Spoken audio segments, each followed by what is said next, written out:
وبرکاتہ۔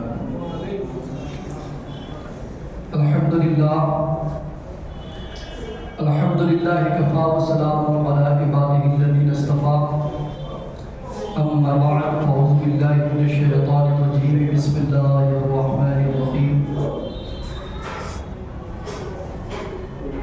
وما خلقت الجن والانس الا لیعبدون۔ صدق اللہ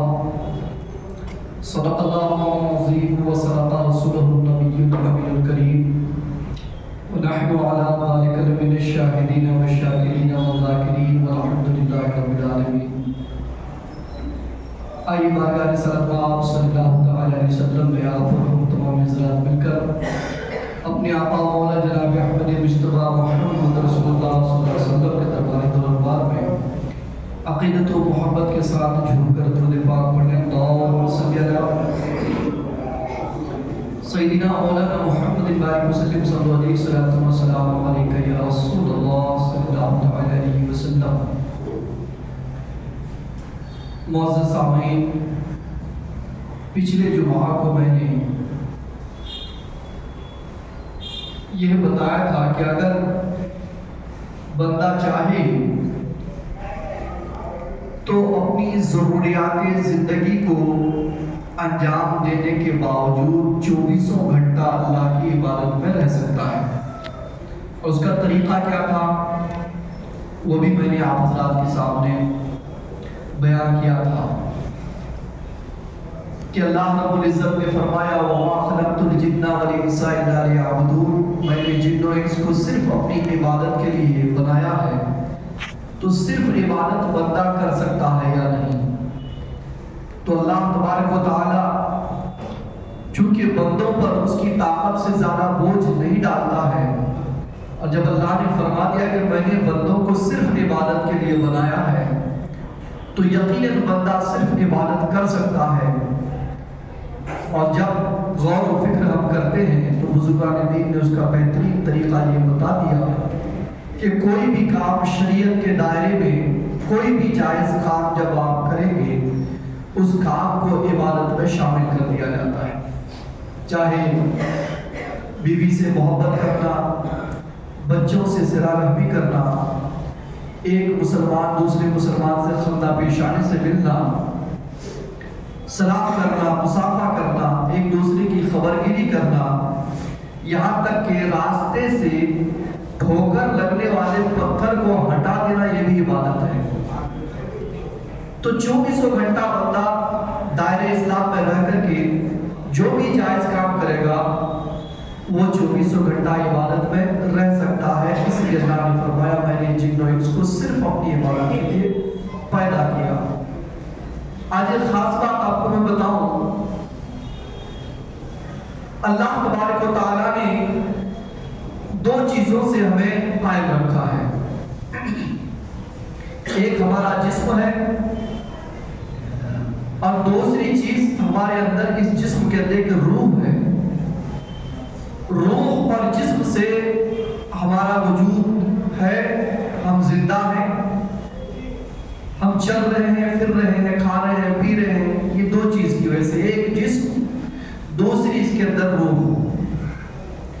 جسم ہمارا کثیف ہے، پکڑنے میں آ سکتا ہے، چھونے میں آ سکتا ہے، محسوس کرنے میں آ سکتا ہے، ہم دیکھ سکتے ہیں جسم کو، مگر روح ہماری لطیف ہے، اسے ہم دیکھ نہیں سکتے، اسے ہم چھو نہیں سکتے، اسے ہم سونگھ نہیں سکتے، بس محسوس کر سکتے ہیں کہ یہ زندہ ہے تو اس کے اندر روح ہے۔ اور جسم ہمارا اس دنیا میں اللہ تبارک و تعالیٰ نے تیار فرمایا، اور روح اللہ نے عالم امر سے ہمارے اندر بھیجا ہے۔ قل الروح من امر ربی، اللہ فرماتا ہے فرما دو کہ روح میرے رب کے حکم سے ہے۔ تو اللہ تبارک و تعالیٰ نے انسان کو 2 چیزوں سے قائم رکھا ہے، ایک ہمارا جسم، دوسری ہماری روح۔ جسم کو اسی دنیا میں پیدا کیا اور روح کو عالم امر سے بھیجا۔ تو جس جسم کو اللہ نے اس دنیا میں پیدا کیا، اس جسم کی غذا بھی اللہ نے اسی دنیا میں پیدا فرمایا. جیسے ہم کھاتے ہیں چاول، گیہوں، باجرہ، جو بھی لے لیجئے، سیب، ناسپاتی، پھل، فروٹ، جو بھی چیزیں ہم کھاتے ہیں ان ساری چیزوں کو اللہ نے اسی دنیا میں تیار فرمایا. ایسا نہیں کہ سیب آسمان سے اتر کے آتا ہے، ایسا نہیں کہ چاول آسمان سے برستا ہے، ایسا نہیں کہ آٹا آسمان سے گرتا ہے، ایسا نہیں کہ گیہوں کو آسمان میں اگایا جاتا ہے. جی نہیں، ہمارے جسم کو اللہ نے اس دنیا میں پیدا فرمایا اور اس جسم کی غذا بھی اللہ نے اسی دنیا میں پیدا فرمائی. اور ہمارے اندر جو روح ڈالی اللہ تبارک و تعالیٰ نے، اس روح کو اس دنیا میں پیدا نہیں فرمایا، اس روح کو عالم امر سے بھیجا. تو اس کی غذا بھی اللہ تعالیٰ نے عالم امر سے ہی بھیجا ہے. ایسا نہیں کہ روح کی غذا دنیا میں تیار ہوئی. تو سوال یہ ہے کہ جسم کی غذا تو چاول، دال، تیل، یہ ساری چیزیں، یہ جسم کی غذا ہے. روح کی غذا کیا ہے؟ تو کہتے ہیں روح کی غذا عبادت ہے، روح کی غذا نماز ہے، روح کی غذا ادائے زکوٰۃ ہے، روح کی غذا روزہ رمضان ہے، روح کی غذا قرآن کی تلاوت ہے، روح کی غذا نیک کام ہے. اور یہ ساری چیزوں کے جو احکام آئے ہیں وہ عالم امر سے. نماز کا ہو عالم امر سے آیا، زکوٰۃ کا ہو عالم امر سے آیا، حج کا ہو عالم امر سے آیا. اسی طریقے سے جتنی عبادتیں ہیں ان عبادتوں کا حکم اللہ نے وہاں سے بھیجا ہے. کیسے؟ قرآن کے ذریعے. قرآن میں اللہ نے ساری تفصیلات دی اور بتدریج قرآن 23 سال کی مدت میں اپنے محبوب صلی اللہ علیہ وسلم پر نازل فرماتا رہا. اور سرکار دو عالم صلی اللہ علیہ وسلم جیسے جیسے احکام آتے رہے ہم جیسے گنہگاروں تک پہنچاتے رہے. تو ہمیں اللہ کے رسول نے نماز کا حکم دیا، اللہ نے قرآن میں اس چیز کا ذکر فرمایا ہے. ہمیں زکوٰۃ کا حکم دیا، قرآن میں اس چیز کا ذکر ملتا ہے. روزہ رمضان کا حکم دیا، قرآن میں اس چیز کا ذکر ملتا ہے. ایک چیز یاد رکھیے گا، جب کھانا سامنے آتا ہے، دالچا ہو، قورمہ ہو، بریانی ہو، جسم کو بڑی راحت ملتی ہے چونکہ یہ جسم کی غذا ہے. جسم بڑے شوق سے اس کا استعمال کرتا ہے اور جسم اس کو استعمال کر کے طاقت حاصل کرتا ہے، اس میں فرمہی آتی ہے، قوت پیدا ہوتی ہے. مگر روح، جب آپ قرآن کی تلاوت کرتے ہیں تو روح خوش ہو جایا کرتی ہے. جب آپ نماز پڑھتے ہیں تو روح کو خوشی ملتی ہے. جب آپ روزے رمضان رکھتے ہیں تو روح کو خوشی ملتی ہے. کیوں؟ اس لیے کہ جسم کی غذا یہ دالچا، قورمہ، یہ جو آپ بریانی کھاتے ہیں، روح کی غذا قرآن کی تلاوت، روح کی غذا روزے رمضان. تو روح کو جب اپنی غذا ملتی ہے تو روح خوش ہو جاتی ہے. ہمارا جسم دیسی ہے، اس کے اندر روح پردیسی ہے، اور دیسی اور پردیسی مل کر کے ہماری زندگی کا قیام ہے. ایسا نہیں ہے کہ روح یہاں پر یہاں کی ہے یا جسم آسمان کا ہے. یہ دونوں چیزیں الگ الگ جگہ کی ہے. جسم یہاں تیار ہو ماں کے شکم میں تو روح عالم امر سے اس کے اندر ڈالا گیا. دونوں الگ الگ ملک کے ہیں مگر بڑے محبت سے رہتے ہیں. محبت کا یہ عالم ہے کہ اگر ایکسیڈنٹ میں کسی گاڑی کے اندر آ کر جسم ختم ہو جائے تو روح اب وہاں رہنے کو تیار نہیں، وہ نکل کر چلی جاتی ہے کہ جب جسم ہی نہیں رہا تو میں رہ کر کے کیا کروں. اور محبت کا یہ عالم ہے کہ اگر کسی جسم کے اندر سے روح نکل جائے تو جسم اب قائم رہنے کو تیار نہیں ہوگا. 2-4 دن کے اندر اب تو پھول پھٹ کر مجھے ختم ہو جانا ہے چونکہ میرا دوست مجھے چھوڑ کر چلا گیا ہے. تو روح اور جسم کی محبت سے، اتحاد سے ہماری زندگی کا قیام ہے.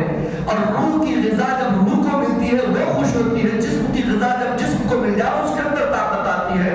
یاد رکھیے گا، جب ہم جسم کو غذا پہنچاتے ہیں، روٹی کھاتے ہیں، چاول کھاتے ہیں، دیگر چیزیں کھاتے ہیں، جسم کو طاقت حاصل ہوتی ہے تو دشمنوں سے لڑنے کے لیے ہمارے اندر ایک انرجی ہوتی ہے، ہمارے اندر ایک ڈیفنس طاقت ہوتی ہے کہ کوئی ہم پر حملہ کرے تو ہم اسے روک سکیں، ہم اس کے وار سے بچ سکیں، ہم اس کا مقابلہ کر سکیں. دشمنوں کے مقابلہ کے لیے جسم میں طاقت ضروری ہے اور جسم کی طاقت کے لیے ہماری خوراک ضروری ہے.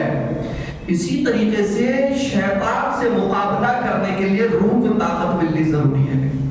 اگر آپ چاہتے ہیں کہ شیطان سے مقابلہ کریں، ابلیس لعین کا دفاع کریں، ابلیس لعین کو اپنے سے دور رکھیں، ابلیس لعین کو اپنے قریب نہ آنے دیں، تو آپ کی روح کو اسٹرانگ بنانا پڑے گا، مضبوط بنانا پڑے گا، طاقتور بنانا پڑے گا۔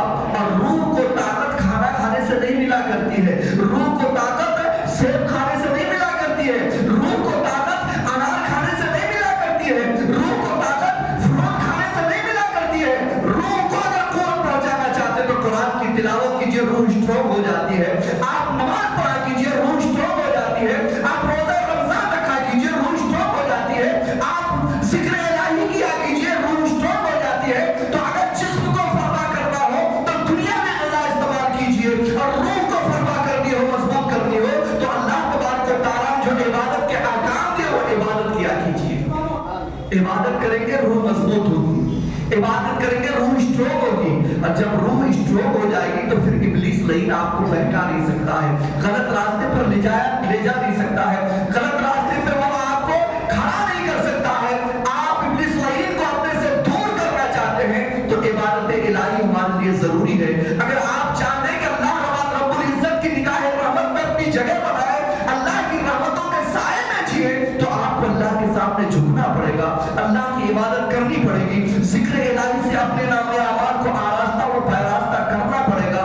میرے دوستو، ہم اصلی نمازی تو بن نہ پائیں گے، ہم اصلی روزے دار تو بن نہ پائیں گے، ہم اصلی حاجی تو بن نہ پائیں گے، ہم اصلی صدقہ کرنے والے تو بن نہ پائیں گے، مگر جو لوگ اصلی ہیں اس کی نقل تو ہم کر ہی سکتے ہیں، اصلی والوں کی نقل تو کر ہی سکتے ہیں۔ ہمارا قیام یہ نقل ہے مصطفیٰ جان رحمت کا، ہماری رکوع یہ نقل ہے مصطفیٰ جان رحمت کا، ہمارا سجدہ کرنا یہ نقل ہے مصطفیٰ جان رحمت کا۔ یاد رکھے گا، اسکولوں میں کالجوں میں اگر بچہ نقل کرتے ہوئے پکڑا جائے فیل ہو جاتا ہے، مگر نماز میں، حج میں، زکات میں جب کوئی مصطفیٰ جان رحمت کی نقل کرتا ہے تو وہ پاس ہو جاتا ہے۔ یہی تو فرق ہے، اسکول کالجوں میں نقل کرنے والا فیل، عبادتوں میں نقل کرنے والا پاس۔ تو اگر آپ پاس ہونا چاہتے ہیں تو مصطفیٰ جان رحمت کی نقل کیجیے، اللہ والوں کی نقل کیجیے۔ آپ کو میں بتاؤں، ہندوستان کے ہمارے ایک چہیتے بادشاہ، نہایت ہی نیک اور پرہیزگار بادشاہ، چاہے تاریخ ان کے بارے میں کچھ غلط فہمی کیوں نہ پھیلا دے ابھی، ورنہ سچائی ہے کہ حضرت اورنگزیب رحمۃ اللہ تعالی اللہ کے ولی گزرے، ایک بہترین بادشاہ دیندار۔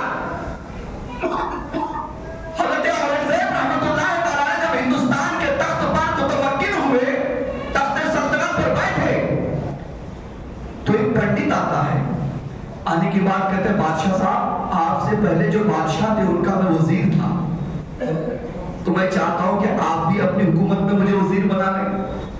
تو حضرت اورنگزیب نے فرمایا کیا ضروری ہے، پہلے بادشاہ کو تم پر بھروسہ تھا، وزیر بنا دیا تھا، میں تمہیں جانتا نہیں، میں کیسے وزیر بنا سکتا ہوں؟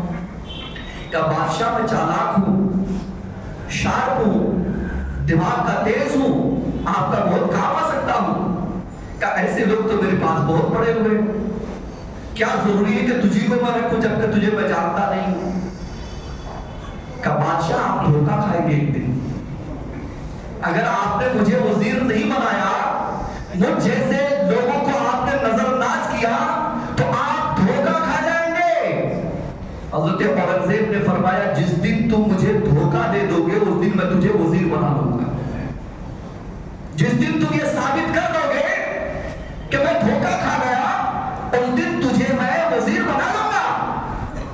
کوئی اعتراض نہیں، دونوں کا معاہدہ ہو گیا۔ اس نے کہا آپ دھوکہ کھائیں گے، بادشاہ نے کہا دھوکہ دے دو گے تو وزیر بنا لوں گا۔ دونوں کی جم گئی۔ اس کے بیچ میں وہ پنڈت بار بار چہرہ بدل بدل کر دھوکہ دینے کے لیے آیا، مگر حضرت اورنگزیب کی نگاہ نے اس کو تاڑ لیا، پہچان لیتے تو وہی پنڈت ہے، دھوکہ نہیں دے سکتا ہے۔ بار بار کوشش کیا، ہر بار پکڑا گیا۔ اب عرصہ گزرا، سال گزرے، گزرنے کے بعد ایک مدت کے بعد دکن کی طرف حضرت اورنگزیب کی حکومت کے خلاف بغاوت پھیل گئی۔ حضرت اورنگزیب 2 مرتبہ گئے اس سر کرنے کے لیے شکست کھا گئے، اور شکست کھا کر پلٹ کر واپس آئے، پریشان تھے کہ سمجھ میں نہیں آ رہے باغیوں کو کیسے کیا کریں۔ اتنے میں کان میں آواز پہنچی کہ فلاں دریا کنارے ایک اللہ کے ولی بیٹھے ہیں، اور بس وہ اللہ اللہ ہی کرتے ہیں، کسی بادشاہ کے دربار میں نہیں جاتے ہیں، کسی کی طرف نگاہ اٹھا کر نہیں دیکھتے ہیں، جس کے لیے جو دعا مانگتے ہیں قبول ہو جاتی ہے۔ تو حضرت اورنگزیب نے کہا اپنے حوارین سے، وزیروں سے کہ چلو آج اس اللہ کے ولی سے دعا کرا کے آتے ہیں۔ پہنچے، اورنگزیب نے سلام کیا، سامنے زانوے دبتا کر کے بیٹھے، اور بیٹھنے کے بعد کہا کہ حضور میری حکومت میں دکن کی طرف بغاوت پھیل گئی ہے، میں دعا کی درخواست لے کر آیا ہوں، 2 مرتبہ وہاں پہنچا میں اس بغاوت کو ختم کرنے کے لیے، مگر ختم نہ کر سکا، یہ بغاوت اور بڑھتی چلی گئی، آپ دعا کریں کہ اللہ تعالیٰ اس بغاوت سے ہمیں نجات دے۔ تو انہوں نے نگاہ اٹھائے بغیر کہا کہ جائیے اس مرتبہ آپ کو فتح مل جائے گی۔ حضرت اورنگزیب نے اشرفی کی ایک تھیلی نکال کر اس کے سامنے دیا کہ اسے قبول کر لیجیے۔ اس نے اشرفی کی تھیلی لیا اور دور پھینک دیا۔ اللہ کے ولیوں کو اشرفیوں سے خریدنا چاہتا ہے۔ حضرت اورنگزیب نے معافی مانگی اور جانے لگے۔ کچھ ہی دور گئے تھے کہ پیچھے سے آواز آئی، اورنگزیب پلٹ کر دیکھ۔ جب حضرت اورنگزیب نے پلٹ کر دیکھا تو اس نے ایک ہاتھ داڑھی میں مارا، اکھاڑ کر پھینک دیا، ایک ہاتھ سر پہ مارا، صفا اکھاڑ کر نکالا۔ دیکھا تو یہ تو وہی پنڈت ہے جس نے مجھے دھوکہ دینے کا وعدہ کیا تھا۔ حضرت اورنگزیب ناراض نہیں ہوئی کہ تمہاری کلا کی میں داد دیتا ہوں، تم نے آج مجھے دھوکہ دے دیا، میں ایک مسلمان حوالے سے مکر نہیں سکتا ہوں، تجھے وزیر بنانے کا وعدہ کیا تھا کہ دھوکہ دے دو گے تو وزیر بنا لوں گا، آج تو نے مجھے دھوکہ دے دیا، میں تمہیں وزارت پر بحال کرتا ہوں۔ اس پنڈت نے کہا اورنگزیب تمہاری وزارت تمہارے پاس رکھو، جب میں نقلی نمازی بن گیا، جب میں نقلی تسبیح پڑھنے والا بن گیا، نقلی چھپار دستار والا بن گیا، تو تم جیسا بادشاہ میرے قدموں میں آ گیا۔ جس دن میں اصلی نمازی بن جاؤں گا، اصلی روزہ دار بن جاؤں گا، اصلی تسبیح پڑھنے والا بن جاؤں گا، اصلی اللہ کے ولیوں کے لباس پہننے والا بن جاؤں گا، تو قسم خدا کی ساری کائنات میرے قدموں میں آتی ہوئی نظر آئے گی۔ اس لیے اے اورنگزیب مجھے تمہاری وزارت نہیں چاہیے، اب تو اللہ کی عبادت چاہیے۔ فوراً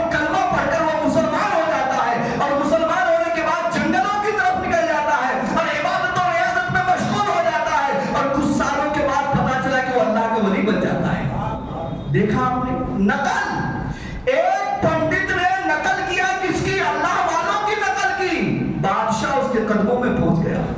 ایک پنڈت نے اللہ والوں کی نقل کی، اللہ نے اتنا بڑا مقام عطا فرمایا، اس نقل کو اصل میں تبدیل فرما دیا، اسے صاحب ایمان بنا دیا۔ اگر ہم مومن ہو کر کے اللہ والوں کی نقل کریں، نماز کی پابندی کریں، روزے کی پابندی کریں، صاحب مال ہے تو حج و زکات ادا کیا کریں، اگر ہم لوگ اللہ کے فرامین رسول اللہ کے احکام کے مطابق زندگی گزارے تو کیا ہمیں ذلت ہمارے قریب آ سکتی ہے؟ کیا رسوائی ہمارے قریب آ سکتی ہے؟ کیا پامالی ہمارے قریب آ سکتی ہے؟ کیا تنگدستی ہمارے قریب آ سکتی ہے؟ کیا دنیا میں ہمیں گری ہوئی نگاہوں سے دیکھا جا سکتا ہے؟ ہرگز نہیں مسلمانوں، اگر ہم لوگوں نے سچے معنوں میں اللہ والوں کی نقل کر لی تو انشاءاللہ یہی نقل میدان حشر میں پاس ہونے کا ذریعہ بن جائے گا، یہی نقل میدان حشر میں پاس ہونے کا ذریعہ بن جائے گا۔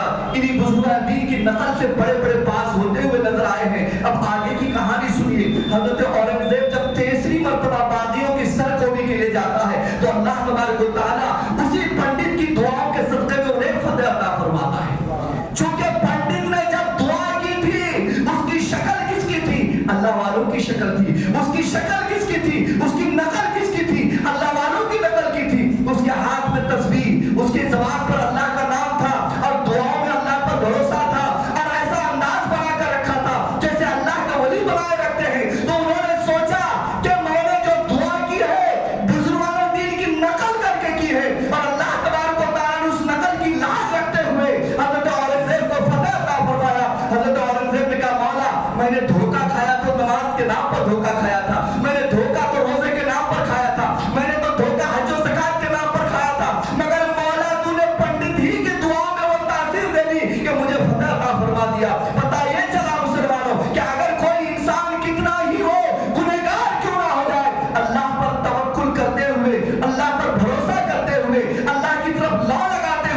اگر وہ دل سے دعائیں کرتا ہے بندہ اس بندے کو رد نہیں فرماتا ہے، اللہ اس کی آرزویں پوری فرماتا ہے۔ اچھا آپ سوچتے ہوں گے کہ بھئی 60 سال کے ہو گئے، 70 سال کے ہو گئے، اب اگر ہم سدھر بھی گئے تو کیا کر لیں گے؟ بہت سارے لوگوں کے دل میں شیطان وسوسہ ڈالتا ہے، ارے اب کیا کرے گا، پوری جوانی تو گناہوں میں گزار دیا، اب بڑھاپے میں آ کر کے سدھرے گا تو کیا کر سکتا ہے تو؟ ایک تو بڑھاپا ویسے ہی بدنام ہے، رکوع کرتا ہے تو صحیح سے جا نہیں پاتا، کمر دکھ رہی ہے، قیام کرتا ہے تو صحیح سے اٹھ نہیں پا رہا ہے، بولتا ہے کہ سانسیں پھوٹ رہی ہے، سجدے کرتا ہے تو ایسے کرتا ہے کہ اب اٹھنے کو من ہی نہیں کرتا چونکہ طاقت ہی نہیں ہے۔ بڑھاپے تو ایسی ہوتے کہتے ایک بوڑھا صاحب بیچارے حکیم صاحب کے پاس گئے اور جانے کے بعد کہنے لگے کہ حکیم صاحب ذرا میری سانسوں کی دوائی دے دیجیے۔ کیا ہوا کہ سانسیں اکھڑ جاتی ہے؟ حکیم صاحب نے کہا آپ کے بڑھاپے کی وجہ سے۔ کہا حکیم صاحب کمر میں بھی بہت درد رہتا ہے، کہا آپ کے بڑھاپے کی وجہ سے۔ کہا حکیم صاحب کھایا نہیں جاتا، کہا آپ کے بڑھاپے کی وجہ سے۔ کہا حکیم صاحب میرے دانت نہیں ہلتے، کہا آپ کے بڑھاپے کی وجہ سے۔ کہا حکیم صاحب بھولنے کی بیماری بھی ہو گئی، کہا آپ کے بڑھاپے کی وجہ سے۔ کہا سننے میں بھی پریشانی ہوتی، کہا آپ کے بڑھاپے کی وجہ سے۔ کہا پاؤں لڑکھڑا رہے ہیں میرے، کہا آپ کے بڑھاپے کی وجہ سے۔ بڑھاپے کو بڑا غصہ آیا بوڑھے کو، اب بولا کہ اے حکیم کیا تیری حکمت میں سے بڑھاپا یہ کہ آگے پیچھے کچھ اور بھی ہے؟ تو حکیم صاحب نے بولا آپ کو جو مجھ پر غصہ آ رہا ہے یہ بھی بڑھاپے کی وجہ سے، آپ کو جو مجھ پر غصہ آ رہا ہے یہ بھی بڑھاپے کی وجہ سے۔ تو بڑھا تو بہت بدنام ہے، جوانی میں عبادت کر لیجئے، بڑھاپا آ جاتا ہے نا تو آدمی چاہ کر کے بھی کچھ نہیں کر پاتا ہے، ٹھیک ہے؟ تو اب اس پر شیطان حملہ کرتا ہے، دل میں وسوسہ ڈالتا ہے، اب کیا کرے گا؟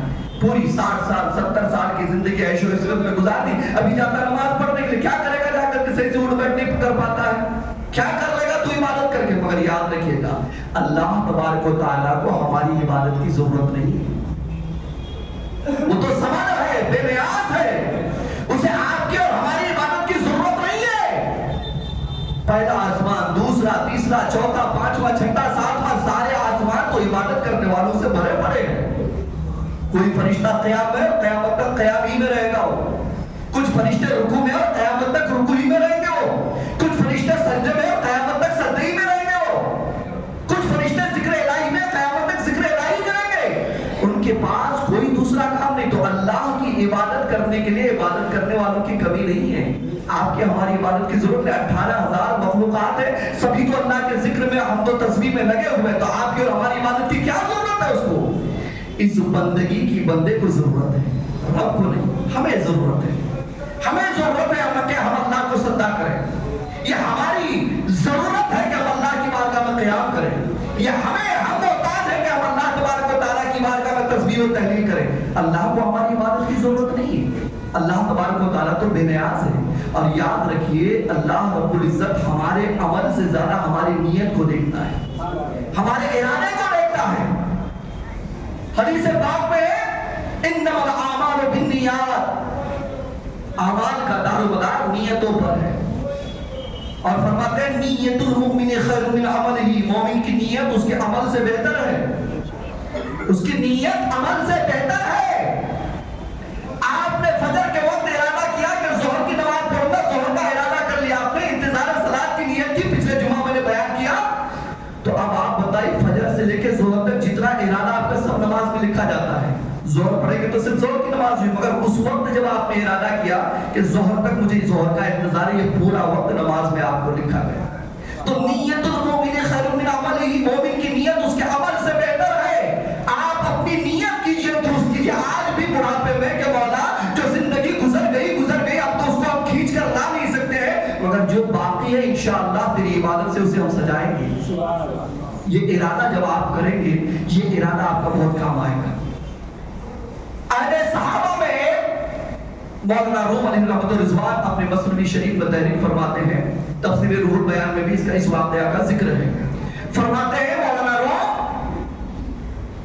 کہ اہل صحابہ میں خلافت عمر فاروق میں ایک پیر چنگی رہتا تھا جو چنگ و رباب بجا کر کھاتا تھا، اس کی آواز بہت سریلی تھی، مد بھری تھی، بہت پیاری آواز تھی، اور چنگ و رباب لے کر کے وہ بجاتا تھا، گاتا تھا، اور وہ گانا گا گا کر کے لوگ اس کے دیوانے تھے، کبھی اس ملک میں، کبھی اس ملک میں، کبھی اس ملک میں، تو ڈھیر سارے جوان اس کے پیچھے پیچھے پھرتے تھے، اور پیسوں کی تو برسات ہوتی تھی، عیش و عشرت کی زندگی تھی، مگر جیسے جیسے بولتے نا بڑھاپا بدلا، جب بوڑھا ہو گیا تو آواز میں لڑکھڑاہٹ آ گئی، اب صحیح سے گا نہیں پا رہا ہے، ہاتھ کانپ رہے، بجا نہیں پا رہا ہے۔ جب بجانا بھی بھول گیا اور گانا بھی ٹھیک ٹھاک سے نہیں ہو رہا ہے تو لوگوں نے سننا بند کر دیا۔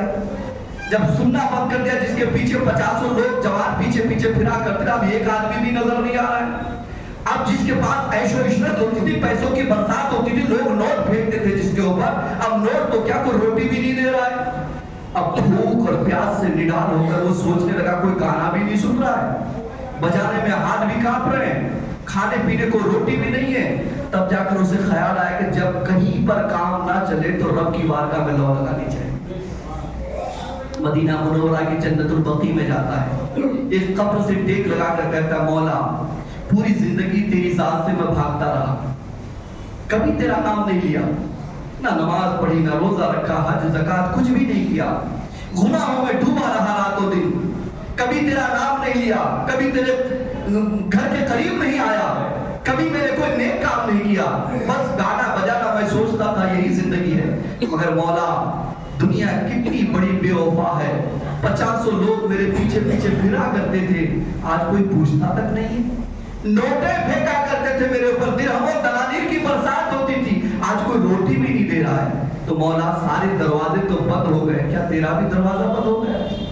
اب تو میں تیرے دروازے پہ آ گیا، تیری رحمت کی طرف لو لگا رہا ہوں، اگر تو مجھے نہ دے گا تو پھر کون دے گا، اور تو معاف نہیں کرے گا تو پھر کون معاف کرے گا؟ مولا میں آج سے توبہ کرتا ہوں، اب گناہ تو کروں گا نہیں، اور گناہ کرنے کی طاقت بھی نہیں رہی، اب میں چاہتا ہوں کہ تیری عبادت کروں، تیری ریاضت کروں، تجھے منا مولا۔ اتنا کہنے کے بعد اس کے اوپر ایک کشی سی طاری ہوئی اور نیند کے عالم میں قبر میں ٹیک لگا کر سو گیا۔ اس وقت حضرت عمر فاروق اعظم کسی کام میں مشغول تھے، بار بار کام کرنے کی کوشش کر مگر ان کی آنکھیں کھینچ کر بند ہو کے آ رہی ہیں، نیند کا غلبہ ہو رہا ہے، بار بار وہ آنکھوں کو کھولنے کی کوشش کر رہے ہیں، پانی مار رہے کہ نہیں مجھے یہ کام کرنا، مگر نیند نے خوب غلبہ کیا تو وہ اسی ٹیک لگا کر سو گئے۔ جیسی ان کی آنکھیں بند ہوئی تو خواب میں دیکھتے حاطف غیب سے کوئی پکار کر کہہ رہا ہے کہ اے عمر جنت البقیع جا، میرا ایک دوست بھوکا پڑا ہوا 700 دینار کی تھیلی دے کر کے آ۔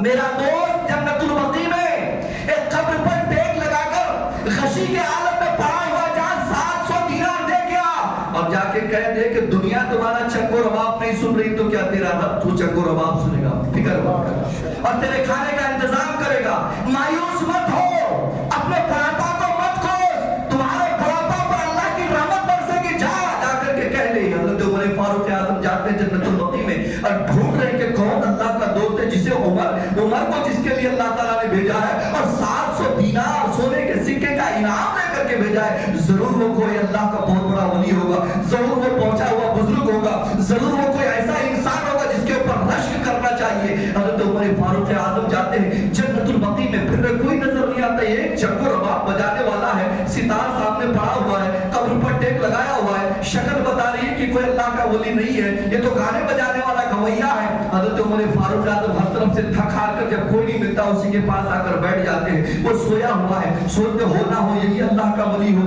وہیں بیٹھ کر تھے کہ جب اللہ کا ولی جاگے گا تب خیریت پوچھوں گا، جگانا بھی گستاخی ہو سکتی ہے۔ حضرت عمر فاروق اعظم یہی سوچ کر بیٹھے تھے کہ آپ کو چھینک آئی، جب زور سے چھینکے تو اس گویے کی آنکھ کھل گئی، دیکھا تو عمر فاروق اعظم یہاں پر بیٹھے، گھبرا گیا، ان کو پسینہ آنے لگا، کہنے لگا، وہ سب دل ہی دل میں سوچنے لگا ضرور میری گویے پن کی ان کو خبر ہو چکی ہے، ضرور ستار دیکھ کر کے پتہ لگا لے کہ میں گنہگار ہوں، ضرور ان کے پاس گھوڑا ہوگا جس سے مجھے سزا دے گے۔ حضرت عمر فاروق اعظم فرماتے ہیں اے فلاں تمہیں پریشان ہونے کی ضرورت نہیں ہے، اللہ تبارک و تعالیٰ نے مجھ سے کہا کہ میرے دوست کی مدد کر کے آ، بس 700 دینار کی تھیلی لے کے تیرے پاس آیا ہوں۔ کہ میں اللہ کا دوست؟ کہا ہاں ہاں، تیری ہی بارے میں اللہ رب العزت نے فرمایا ہے کہ دنیا چنگ و رباب تمہارا نہ سنے، تمہاری آواز خراب ہو گئی تو کیا اللہ تبارک و تعالیٰ تمہاری آواز کو سنے گا، مانگ تو جو مانگتا ہے اللہ پوری کرے گا۔ ابھی ابھی جو تم نے دعائیں کی تھی اللہ نے تیری دعا کے صدقے میں تو یہاں پر مجھے بھیجا ہے، یہ دیکھو 700 دینار کی تھیلی بھیجا ہے، وہ سجدے میں گرتا ہے اور گرنے کے بعد کہتا ہے مولا میرے پاس تو اب ٹائم بچا ہوا نہیں ہے عبادت کرنے کے لیے، میرے مولا جب تو نے مجھے اتنی عزت عطا فرمائی، پوری زندگی میں نے نافرمانی میں گزاری، اس کے باوجود جب میں نے چند لمحے کے لیے تیری بارگاہ کی طرف رجوع کرنے کا ارادہ کیا، صرف نیت کر لیا مولا، اس نیت کا تمہیں یہ پھل عطا فرمایا کہ عمر فاروق اعظم کو میرے پاس بھیج دیا، میری مدد کے لیے بھیج دیا۔ اے مولا اب میں دنیا میں رہنا نہیں چاہتا، میں تو تیری رحمتوں میں بسنا چاہتا ہوں، مجھے موت دے دے اور مجھے